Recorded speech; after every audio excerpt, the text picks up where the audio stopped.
Olá, você está assistindo ao Hora da Saúde, uma produção do Hospital de Amor. Nessa edição nós estamos falando sobre diverticulite, por isso neste bloco nós contaremos com a presença da doutora Juliana Beraldo Ciolha. Ela é médica geriatra do Hospital de Amor. Doutora Juliana, seja bem-vinda novamente ao nosso programa. Muito obrigada, é um prazer sempre. Sempre ótima a sua visita. Obrigada, fico muito feliz. E nós contamos, lógico, mais uma vez com a presença do Dr. Marcelo Gobo Júnior também para ajudar nessa intermediação desse assunto. Sempre um prazer, Glaucio. Acho que a gente pode começar falando sobre quais são os principais sintomas da diverticulite, né? Vamos conversar com a doutora Juliana? Sim. Bem, como o Dr. Marcelo já explicou muito bem, diverticulose é uma coisa, diverticulite é outra, né? A diverticulite é a inflamação aguda de um divertículo, né? Por acúmulo de substâncias ali e se gera um processo inflamatório que causa sintomas agudos, diferente da diverticulose que é assintomática. Ninguém tem sintomas por ter divertículos a não ser que haja um processo inflamatório que é a diverticulite. Os sintomas principais de uma crise de diverticulite são febre, dor abdominal e um dolorimento bem localizado no quadrante inferior do abdômen, aqui do ladinho esquerdo, né? Perda de apetite, náusea, vômito e às vezes, quando a complicação é mais grave, como uma perfuração, essa dor se torna insuportável e o paciente requer internação hospitalar. Então, se a gente tiver que lembrar de 3 sintomas, né? Febre, dor abdominal, náuseas e vômitos. Esses são os 3 sintomas principais de uma crise de diverticulite. E quando a gente fala em sobre o diagnóstico da diverticulite, como ele é feito? O diagnóstico ele é principalmente clínico, né? Então, o clínico que atende esse paciente, ele vai tirar uma boa história, ele vai investigar a presença de febre, ele vai diferenciar entre uma dor abdominal crônica e aguda, a dor da diverticulite é aguda, né? E a palpação do abdômen, existe às vezes até uma massa palpável que é o intestino inflamado aqui nesse cantinho esquerdo inferior do abdômen.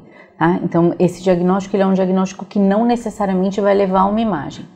Quando existe dúvida se é uma diverticulite ou não, ou se é algum outro processo abdominal, e essa dúvida surge pelos sintomas e pelo exame físico, é possível pedir um ultrassom de abdômen e, mais raramente, quando se suspeita de uma complicação mais grave, uma tomografia, tá? Esses são os exames principais. A gente não deve fazer endoscopia ou colonoscopia na fase aguda, porque isso pode levar à rotura do intestino. Então, ninguém com uma crise de diverticulite vai ser submetido a uma colonoscopia na urgência, mas talvez, se houver dúvida diagnóstica, há um ultrassom de abdômen ou uma tomografia. Numa urgência, qual exame seria feito nesse caso? Um hemograma ele é sempre necessário, né? Um hemograma e alguns eletrólitos, porque o hemograma ele pode mostrar leucocitose, que é o aumento dos glóbulos brancos que ocorre por um processo infeccioso qualquer no corpo, né? A diverticulite ela é um processo inflamatório e que às vezes cursa com aumento de leucócito por causa da flora bacteriana mesmo intestinal que pode estar exacerbada ali no momento da inflamação. Então, com frequência, os leucócitos sobem. E isso já é uma pista que fala a favor de uma diverticulite. Marcelo, esse diagnóstico ele deve começar a ser feito já na unidade básica de saúde? Quando a gente tem oportunidade, sim, né? A gente vai acompanhando justamente por isso. No começo, os sintomas são diferenciados, né? Então, quando a gente tem essa tríade de sintomas que a doutora Juliana trouxe pra gente, a gente tem um leque de opções para poder investigar, né? E na unidade básica de saúde a gente começa assim, investigando. A gente precisa separar se é um caso de uma intervenção de urgência ou não. Como eu disse no primeiro bloco, se vai ser um caso cirúrgico ou não. Eu preciso entender em que pé que está a coisa ali, né? Que eu posso fazer tratamentos conservadores, inclusive, nesse primeiro momento. E aí, para isso, eu preciso fazer essa diferenciação. A unidade básica de saúde é um lugar ótimo para você fazer isso, que está perto de casa. O ideal seria. Você consegue ver esse paciente de perto, você consegue ver ele mais de uma vez, se você precisar, ele vai até você ou você vai até ele, no caso de uma visita domiciliar. Tá, você falou sobre tratamento. E o tratamento? Quando a gente parte para o tratamento, qual é? Aí vai depender de que estágio que a gente está, né? Em que momento que a gente está. Se a gente vai fazer uma abordagem conservadora, uma abordagem cirúrgica, depender da extensão de doença. Então a gente faz os exames justamente para fazer essa coisa que a gente chama de dimensionamento. Certo. Né? Então se eu tenho uma inflamação que está bem localizada, pequenininha, tô começando agora, não tem repercussões sistêmicas, eu tô bem, né? O paciente está ali em condições, então a gente faz uma abordagem conservadora. Aí eu preciso separar, em que momento eu vou precisar internar. O que é essa abordagem conservadora, Marcelo? Eu vou tratar com antibiótico, por exemplo, e vou deixar ele ali, de molho, vigiando. Ou eu vou precisar, às vezes, internar, né?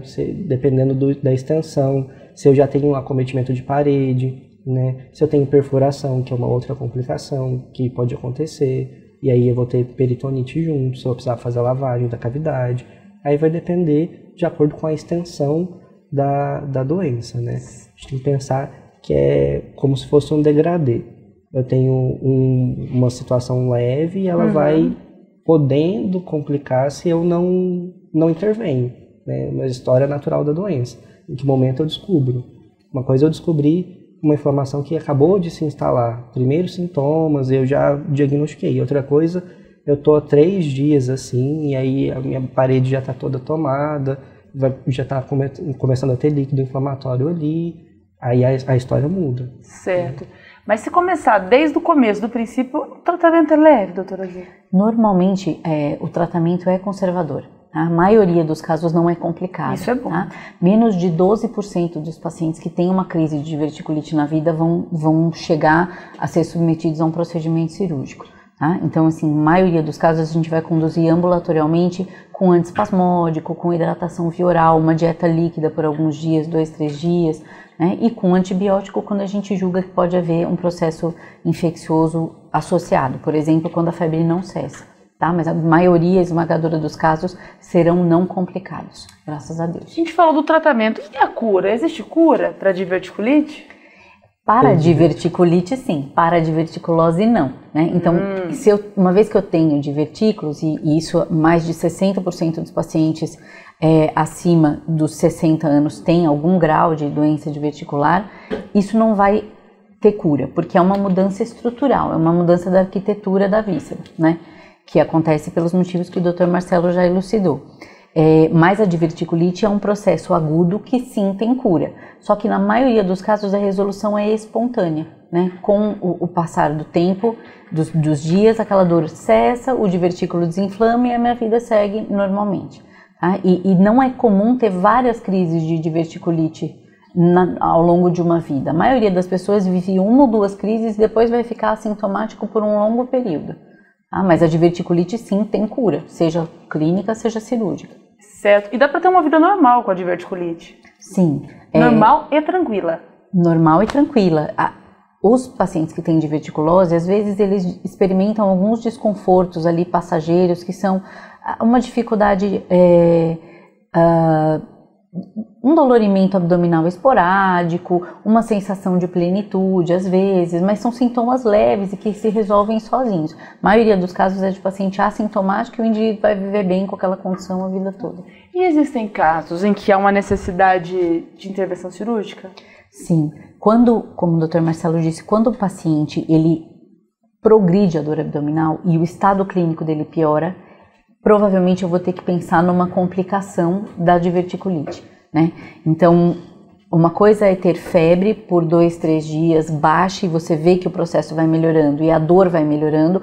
Outra coisa é a dor progredir até ficar muito intensa, eu ficar incapaz de ingerir por boca líquidos ou alimentos, ter febre alta e ficar prostrado. Esses são sinais de que alguma coisa errada está acontecendo e que não vai melhorar só com tratamento clínico. Então, quando esse paciente chega ao pronto-socorro, em geral, ele tem um exame abdominal muito significativo, em que existe rigidez, muita dor à palpação do abdômen, e isso chama a atenção para a possibilidade do que o Dr. Marcelo chamou de peritonite, que é uma inflamação da cavidade abdominal, muitas vezes por rotura desses divertículos. É comum que aconteçam microperfurações, que são autolimitadas e que se resolvem sozinhas, mas quando ocorre uma macroperfuração e extravasa conteúdo de dentro do intestino com bactérias para dentro da cavidade abdominal, que normalmente é estéril e fechada, a isso se dá o nome de peritonite. E isso pode levar a uma necessidade de cirurgia se houver uma perfuração importante da víscera ou a formação de um abscesso. Às vezes não há perfuração da víscera, mas encostadinho na víscera se forma um bolsão de pus, tá? E aí não tem como não fazer esse tratamento sem tirar o pus. E esse pus a gente tira, seja por drenagem percutânea, guiada por exame, seja por um procedimento cirúrgico aberto mesmo, que é uma laparotomia, normalmente, tá? Então, a minoria de casos complica, mas quando existe essa complicação, a possibilidade de cirurgia é maior. Pode falar. É importante lembrar que quando caminha para isso, a gente vai ter uma parada do trânsito gastrointestinal. Sim. E se eu não procurei ajuda antes, esse é o momento que eu preciso procurar ajuda. Pode levar à morte. Sim, por infecção na cavidade abdominal e depois septicemia, né? E aí não sai, eu não evacuo, não tem eliminação de gases para o trânsito gastrointestinal por completo. Eu preciso prestar atenção nisso. Então, vai piorando meus vômitos, aumenta a febre não cessa, piora a dor e tem essa parada, né? Isso é muito importante porque é o tempo. No paciente idoso, a gente tem muito o tempo das coisas. Vai chegando um momento, eu não tenho reserva, né? Então, eu tenho que agir ali, oportunisticamente. Se eu perder o time, perdi o tempo ali, é difícil recuperar o processo, né? Então, uma coisa que podia ser mais simples, em que eu ia tratar conservadoramente, pode ir complicando, e aí eu preciso saber onde procurar ajuda. Então, se eu estou em casa agora, eu conheço alguém que está numa situação dessa, eu preciso procurar a unidade básica de saúde, tirar a minha dúvida, passar por um exame físico, né? Palpar, ver como que está essa barriga e prestar atenção nesses sinais. As náuseas, os vômitos e a febre. Lembrar que idoso, para ter febre, já não está normal, né? Não é normal o paciente idoso ter febre. Diferente de uma criança que você tolera a febre, no idoso você não vai fazer isso. Prestar atenção se vai ter confusão, se a pessoa ela está ali, né, dentro da casa que a gente fala, se você não vai ter nenhum sintoma de confusão mental, especialmente por conta dessas náuseas e vômitos, e prestar atenção se está tendo evacuação e eliminação de gases. Se isso para de acontecer, eu não posso ficar perdendo tempo, senão a situação vai ficando dramática, né? É uma coisa muito importante que o Dr. Marcelo citou agora, é exatamente também um dos critérios de admitir um paciente para internação, ao invés de mandá-lo para casa, né? Se eu sou o médico que está no pronto-socorro. Então, se esse paciente nauseia e vomita tudo que a gente dá, eu não vou conseguir mandar ele para casa, porque eu não vou conseguir nem que ele tome o remédio em casa. Então, esses pacientes, eles devem ser internados para que a gente reponha fluidos por via endovenosa, para que a gente faça o antibiótico por via endovenosa, né? Então, sim, um critério importante de internação é esse, né? A prostração e a distensão abdominal e náusea e vômitos que incapacitem a ingesta por boca. Eu não vou conseguir tratar esse indivíduo em casa. Quanto mais avançada a idade, então, mais perigoso fica. Como qualquer processo infeccioso, né? E é mais comum que os pacientes idosos tenham doença diverticular, né? Pelos motivos que o Dr. Marcelo já explicou. Então, o índice de suspeita, diagnóstica e de alerta tem que ser máximo nesses pacientes, porque o potencial de complicação deles é maior. Numa hora de crise, o paciente chegou lá com uma crise, com um processo inflamatório bem avançado, a diverticulite pode ser confundida com outras doenças? Com certeza. Existem outras doenças que causam dor abdominal e que podem ser essa situação que o paciente está vivendo, né? Então, as isquemias de cólon, que são infartos mesentéricos por insuficiência vascular, são um diagnóstico diferencial. A própria apendicite, colites infecciosas ou inflamatórias, como doença de Crohn, retocolite ulcerativa, são diagnósticos. Nas mulheres, as doenças pélvicas ginecológicas são diagnósticos diferenciais. Então, torções de ovário, cistos de ovário, ou mesmo tumores ginecológicos. E em até 8% dos pacientes, uma complicação de um tumor de cólon pode simular uma crise de diverticulite. E por isso também, uma vez que essa crise se resolveu, se eu não tenho um diagnóstico de base, não conheço o doente já de ambulatório, o ideal é em 8 semanas a 10 semanas eu fazer uma colonoscopia nesse doente, depois de passar da complicação, porque pode ser que ali haja um tumor, tá? Então no paciente idoso eu não posso deixar de descartar esse diagnóstico diferencial. Doutora Juliana, muito obrigada por enquanto, porque você continua aqui. Doutor Marcelo, muito obrigada. Obrigada por estar conosco em mais esse programa. É sempre um prazer, Glaucia. Me despedir do Dr. Marcelo agora, porque ele deixa a gente nesse programa, mas a gente continua no terceiro bloco, a gente continua falando com a doutora Ju e a gente vai esclarecer as principais dúvidas dos telespectadores. Você continua com a gente que já já a gente volta com Hora da Saúde.